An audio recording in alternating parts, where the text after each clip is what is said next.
This program is brought to you by Emory University.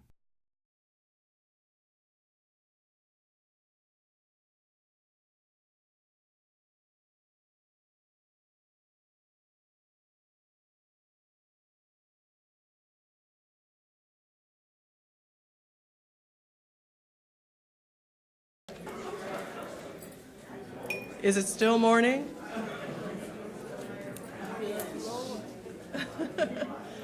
Good morning. Good morning. I'm Leslie Harris, Associate Professor of something, not technical. And welcome to At the Intersections, Black and LGBT Rights. We have a fabulous panel, and I can see we have a fabulous crowd this morning. So I'm just going to launch right in with the introductions. I'm going to introduce each person before they speak, and then we'll pass the mic down so that their presentation gets picked up. Our first, probably none of the people on this panel really needs an introduction, but I'm going to go ahead and give them their due anyway. So our first speaker is Aisha Moodie-Mills, Senior Fellow and Director of the FIRE Initiative at the Center for American Progress, where her work explores the intersections of race, class, and sexuality. She's also the host of Politini, a weekly politics and pop culture show on Bliss FM. She has been recognized as one of the top 40 under 40 national LGBT leaders by The Advocate and one of the Roots 100 emerging and established leaders in the African American community. Her publications, see, just not technical, am I? No.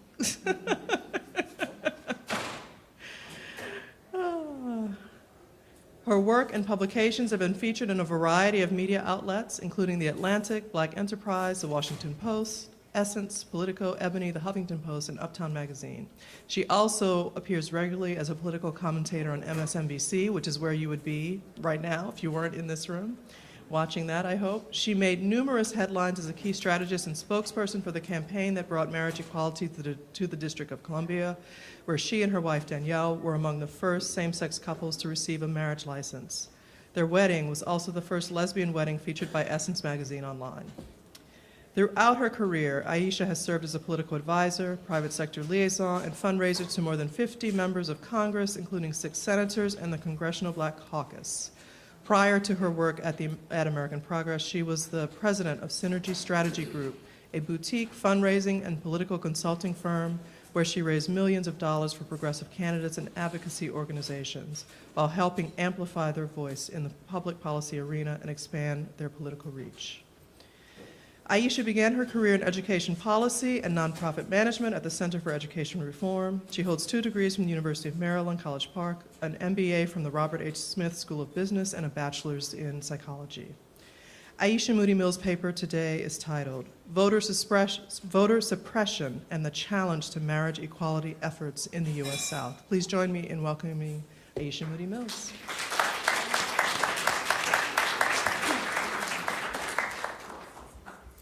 Well, thank you all, and thank you for that great introduction. I have to tell you that I feel like such a fish out of water right now because I am not an academic. So I am not presenting to you today a paper or a very grand PowerPoint presentation. I'm just going to talk to you about the work that I do.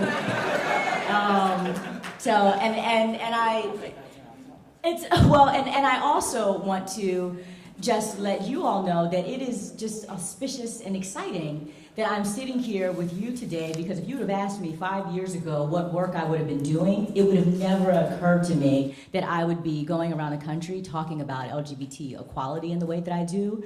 And certainly I wouldn't have imagined that I would be doing policy analysis around these issues and kind of bringing the conversation to the fore on a national level. So I want to thank Roz Lee, who is actually here from the Arcus Foundation, because it's really been Roz's support that has led me down this path and has really sparked the Black LGBT policy work that I do at the Center for American Progress. So thank you, Roz, for making all this happen.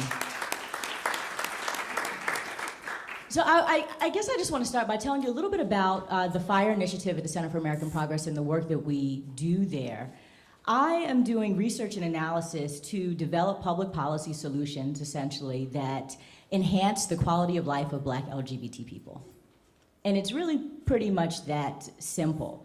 I also bring LGBT people of color's policy perspectives to the federal policymaking table. So what that means is that if we are not in the room when the White House is talking about its homelessness initiative, for example, and we know that 40% of the homeless youth are LGBT, and most of those are kids of color, then if we're not in the room during those conversations, then we're, ultimately not being counted, and our needs are not being met. We're not being a part of that conversation. So I do what I can in Washington, on the Hill, and the administration to educate and to bring awareness.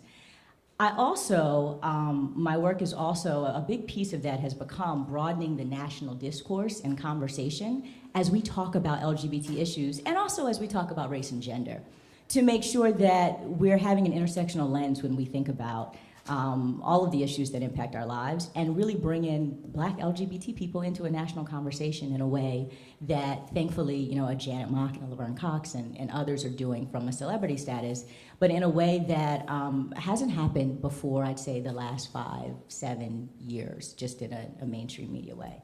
And thirdly, I am working to provide resources, content, analysis, and ideas on how traditional civil rights organizations can start to be better advocates for their LGBT constituents. It's not enough to me for, say, an NAACP to just stand in solidarity with the LGBT community around marriage equality. There's another step that needs to happen where they're also picking up the mantle to push and work on issues like the school-to-prison pipeline that actually address the needs of their constituents who happen to be Black LGBT people. So that's the other thing that I do. And to that end, what I'll be working on much of this year is this conversation about voting rights, and specifically thinking about, talking about, and doing some research around how voting rights and voter suppression are ultimately going to impact the advancement of LGBT equality, or I should say stagnate it, particularly in areas throughout the South. Because what happened last summer was really fantastic. It was really great on one day when the Supreme Court had this ruling that said that marriage equality is now going to be federally recognized. We all jumped up and down, and this was really great. And then the Supreme Court also gutted, essentially neutered, the Voting Rights Act. And as a Black LGBT person, I was like, well, wait a minute. We just set ourselves back 50 years at the same time trying to take a couple of steps forward, and what does this mean? So I wrote a piece about this. I had some thoughts, and I threw them down in more of a commentary, conversation way in The Atlantic. I have a bunch of folders over there of various materials, some of the work that we've done, reports, et cetera. I encourage you to grab them. But one of them is my column in The Atlantic, where I talk about the Supreme Court's LGBT Catch-22. And as I was thinking about it, it occurred to me that I need to do some research and a report about it. So that's going to be forthcoming as we go into the midterm elections. And essentially, the premise is this. It's very simple. When people of color, when young people go to the polls, they're generally going to be supporting candidates who have progressive ideas. They're generally going to be supporting candidates and issues that are about expanding LGBT equality rather than restricting it. All of the polling data has shown us this. From the last 8 years or so, we see a significant upward trend in the African American community alone on acceptance of marriage equality, but 90% of African Americans even believe that LGBT people should be treated equally under the law. So what we know is that when these folks go to the polls, they're going to be electing pro-gay people, and it's not surprising that particularly in states like Georgia, but in states in the South, that the same electorate that would be ultimately creating the conditions to advance LGBT equality is the electorate that is being suppressed and attempted to be held back from the polls. And so there's a real direct correlation there. And so the question, for these academics in the room, the hypothesis that we'd be attempting to test, the question that we're trying to look at and quantify really is what is the net impact in, say, a North Carolina of voter ID laws that make it complicated for transgender people to access the franchise? How can we quantify any impact of the number of out gay officials that might not be elected in states, particularly across the South, because the folks who would support them, be they in Black communities or otherwise, now have limited access to be able to vote. So we're gonna be working on some research with the Williams Institute. There are some folks there who are helping us think this out that would create some good analysis and some quantifiable metrics for us to base this argument around. But I think that the premise of it is really, really, really simple. We have there's still no explicit non-discrimination protections for LGBT workers in this country. That's the reality. And what is the good news is that state by state, we've had some states who have stepped up to the plate and filled in where the federal government has lacked and created some policies to protect workers. What will happen, though, in places like the South, where more than half of the states that have zero pro-LGBT inclusive policies on the books are in the South, what will happen if we have voter suppression where the people who would actually elect folks who would start to enact those measures can't go to the polls? We're gonna try to figure out how to quantify that. So that is the research that I'll share with you. We can talk about some other things in Q&A, but I just wanna make it really clear that the work that I do is not simply, it's really about putting ideas and theory into practice. So it's not simply a matter of we're gonna do this voting rights analysis for the sake of coming up with some numbers about how many Black people stay home from the polls and if the gay person doesn't get elected to the House because of it. We're actually doing this work because there has been so much frustration and I think missed opportunity between the LGBT community and the traditional civil rights community to really band together around issues of mutual interest and advocacy and policy issues of mutual interest. And so I see this as being a really great opportunity to outline an issue that impacts all of our communities that we can then create a broader working relationship around. We can come together, particularly during this midterm, and do some really great work against these voter suppression efforts that I think will start to build a foundation of relationships for us to work together moving forward to be able to perhaps see more work happening on issues beyond the traditional LGBT issues that impact Black people. So I'm hoping that this is going to be a galvanizing moment, a galvanizing conversation that creates relationships that are much deeper than the issue itself. So, thank you. That's what I got for you.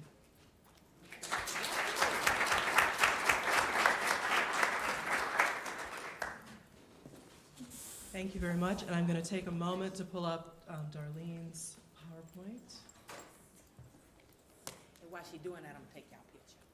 That's a good idea. Yeah, it's quite a view from up here, I have to say. It is. It really is. Now, what would be funny is if we did a selfie and turned around and got them behind us. We might explore that. Everybody know it'll be on Facebook.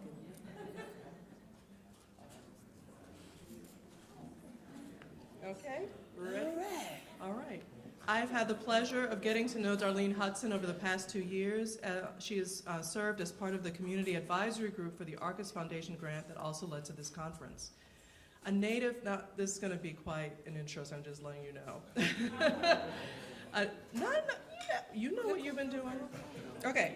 A native of Arkansas, Darlene is a longtime resident of Atlanta, and in both Arkansas and Atlanta, she has been actively involved in issues relating to HIV/AIDS and Black LGBT political and social issues.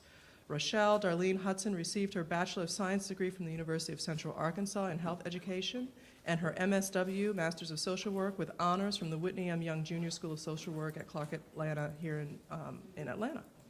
A health educator by training, Ms. Hudson worked for 10 years with the Arkansas State Health Department in the area of AIDS prevention education, which has also been the focus of our community work for many years. In 1990, Ms. Hudson founded and directed for 10 years the first Black gay organization in Arkansas, Brothers and Sisters, which addressed AIDS awareness and social change issues. Her activist work built coalitions within the African American community, particularly the faith community, to address the AIDS epidemic in her native state of Arkansas. She received the 1996 Ryan White Award in recognition of this groundbreaking work. Ms. Hudson then moved from Arkansas to Georgia in 1998 and has continued her work, her community activism, and particularly her work around HIV/AIDS education here. During 2002 to 2006, she served as the executive director of In the Life Atlanta, a community-based project responsible for organizing Black gay pride and related forums in Atlanta. She currently serves as the co-chair of the annual State of Black Gay America Summit, now in its 5th year, which is a gathering of the Black LGBT community and allies to discuss issues that impact them and develop strategies to address those issues. Darlene is also the co-founder of the Bayard, Rustin, Audre, Lorde Breakfast, which honors the life and legacy of those 2 Black gay activists, Rustin and Lorde. The breakfast each year draws approximately 300 people from diverse backgrounds and also takes up discussion of current social justice issues impacting the LGBT community with a focus on minority communities. Darlene continues to conduct HIV prevention education workshops in the southeastern regions of the U.S. and also abroad in indigent communities of South Africa. In 2012, Darlene received the Community Builders Award from Georgia Equality, and that same year, she was also the subject of an honorary resolution from the state of Georgia in recognition of her work here. As you might have seen in the program committee listing, I will name it here again. Darlene is truly a Southern community activist. I'm not done. Because she never sleeps, Ms. Hudson is a member of her union, the Service Employees International Union. She is active in her neighborhood association. She is a member of Zeta Phi Beta and attends the Vision Church in Atlanta. She has been in a committed relationship for 12 years with a partner who shares her passion for AIDS awareness work and community activism.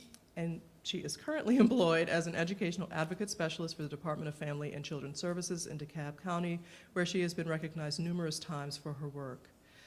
Darlene's paper today builds on these experiences and is entitled, "We Are All the Beloved Community, the Intersection of Black LGBT Rights and Civil Rights." Please join me in welcoming Darlene Hudson.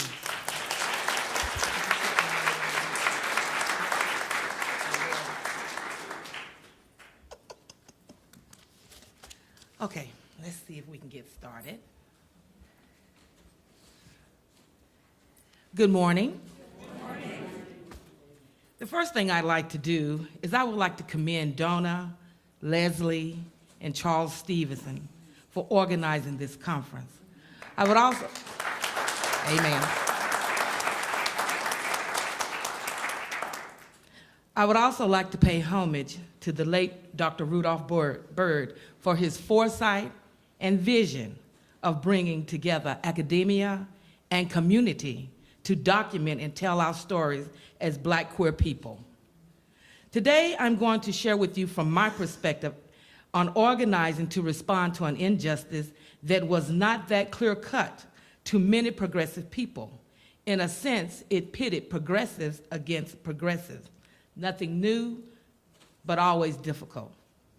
We all like to say we should be working together and not against each other, but sometimes we have to call each other to task when we think one of us or an ally is committing a serious error in judgment. Next slide, ma'am. Did I do that good? I'm all right, Craig? All right. Y'all let me know if it's something ain't right, okay? I'm going to start by giving you a little background on my subject for today. On December the 22nd, 2009, the Atlanta Progressive News learned that the Reverend Rick Warren had been chosen by the King Center to serve as the keynote speaker for the M.L. King Day commemorative services here in Atlanta, Georgia at the historical Ebenezer Baptist Church. Warren is a prominent evangelical pastor and author of the best-selling book, The Purpose-Driven Life. He received a lot of media attention when he invited presidential candidate Barack Obama to speak at his church, and later when newly elected President Obama invited him to give the invocation at the inauguration. What a lot of people didn't know about Warren, or wanted to conveniently overlook, was that he preached a philosophy of intolerance toward gay people and against women's reproductive health rights. Next slide. Warren's views are extreme. He compared abortion to the Holocaust and women who had had abortions to Nazis. He linked gay behavior to pedophilia, incest, and polygamy. behaviors which gay people don't engage in any more than straight people. He says that even if there was a biological basis for being gay, gay people should suppress who they are. Another extreme view. Warren's controversial and narrow views on the nature of homosexuality, committed gay partnerships, and women's right to choose, combined with his intolerance for diversity, contradicts the values of freedom and equality, which is what the ML King Day is all about. I should point out the views of Warren were uncovered by a research team that was part of our coalition. We will talk about that just a little bit later. Next slide, just a little bit. So most of us sitting here know that Ebenezer Baptist Church played a significant role in the civil rights movement, and each year brings together community groups, politicians, the faith community, and others to recommit to King's dream. It's one thing for the King Center and the church to reach out and educate people like Rick Warren about King's ideals. However, in choosing Warren as a keynote speaker for such an important event was to give a bigot a platform that he was not deserving of. The right to be who we are, to love who we choose, is a human rights issue. No way around it. Surely, openly gay Bayard Rustin, who devoted his life to securing civil rights for Black and other oppressed people, also deserve those same rights. Next slide. Now I want to talk about the contention. The first major conflict within the Black LGBT coalition, a coalition that was formed initially to serve as a political voice for Black queer people in Atlanta. The issue that came up was that some of the members of the coalition did not want to single out Ebenezer Baptist Church for any type of protest. We agreed this was an uncomfortable position, but necessary due to the harmful decision they were making to give Rick Warren a platform. As part of our process, we asked allies to join us in denouncing the philosophy of intolerance preached by Rick Warren. A predominantly white group called Why We Can't Wait agreed to participate in a peaceful, silent demonstration with us outside the church. However, they went inside the church and shouted out against Rick Warren. This, of course, was caught on camera by the media. It was embarrassing, and let me just add, I was highly pissed.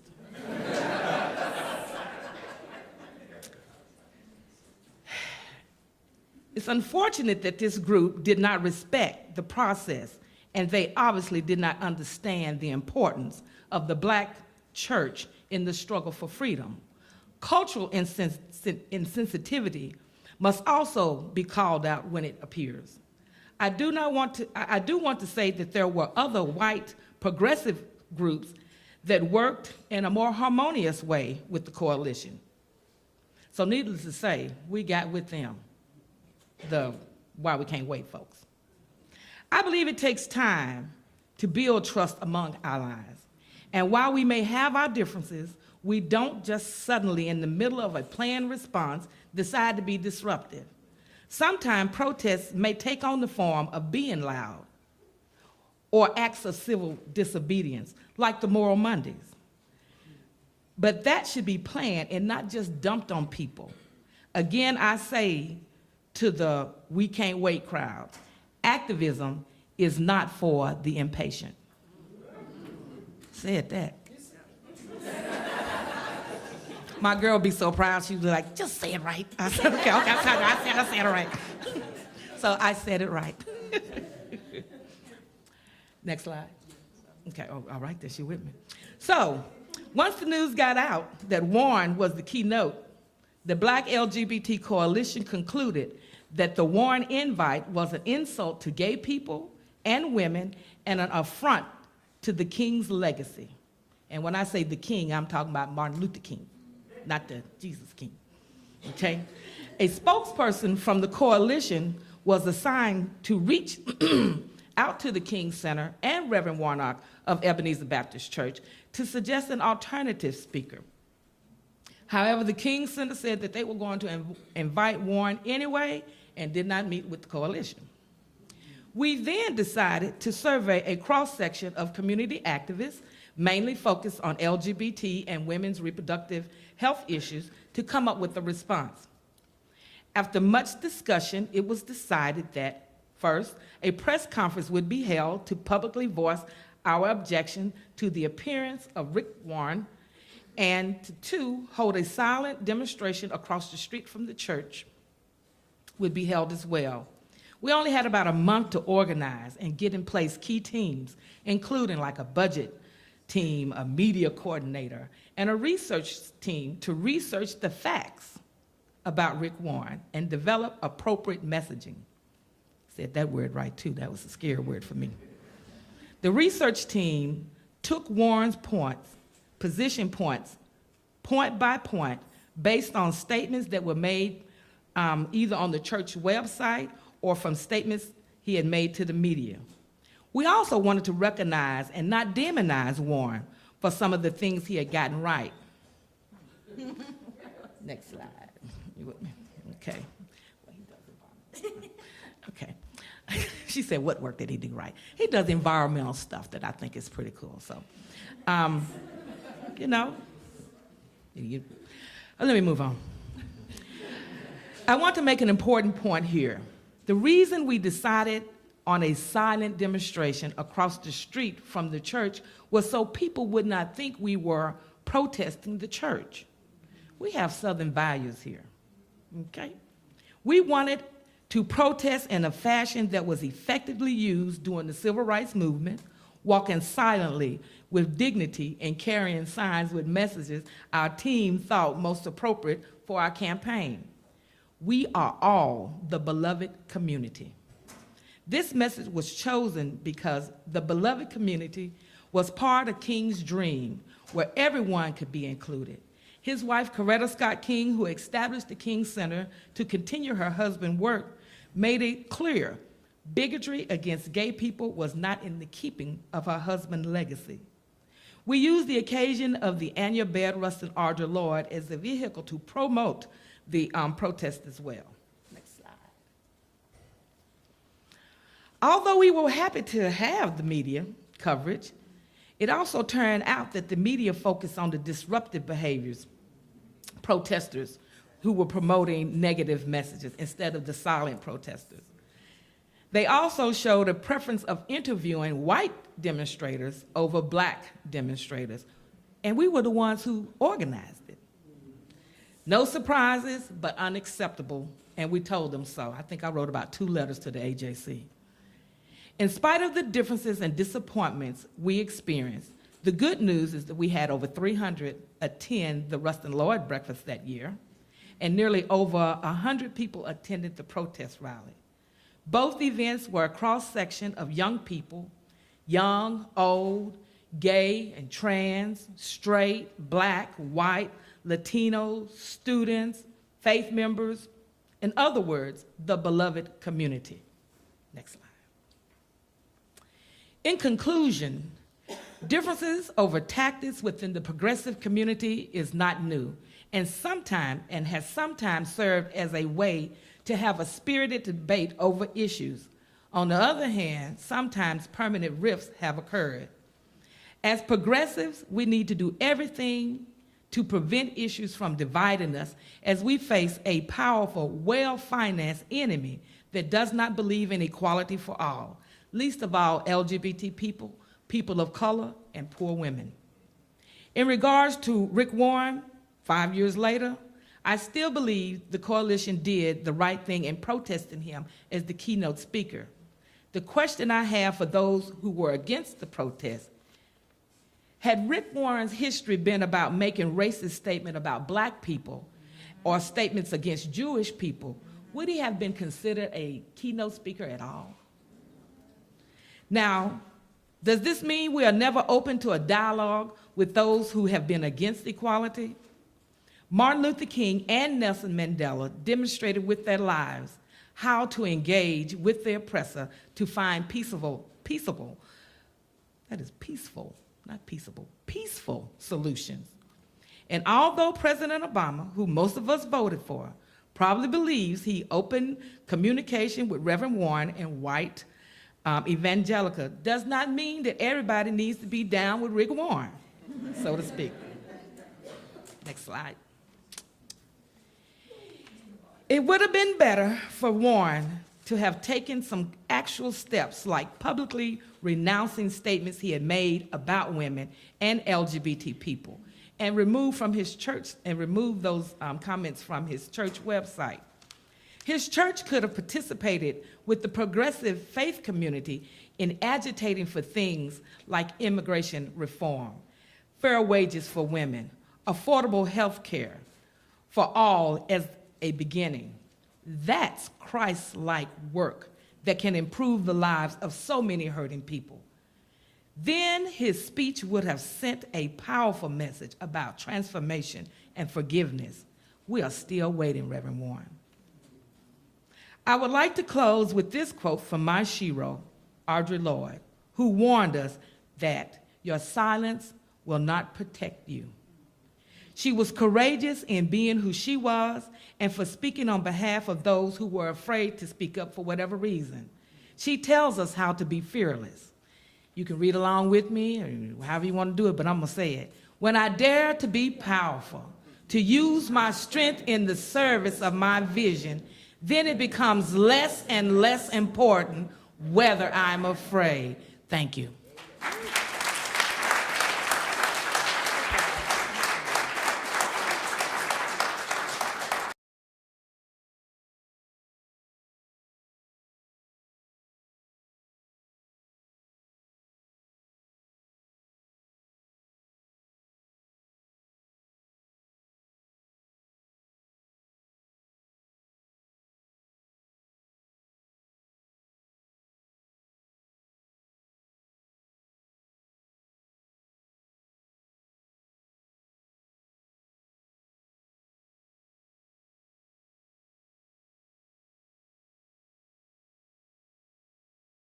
The preceding program is copyrighted by Emory University.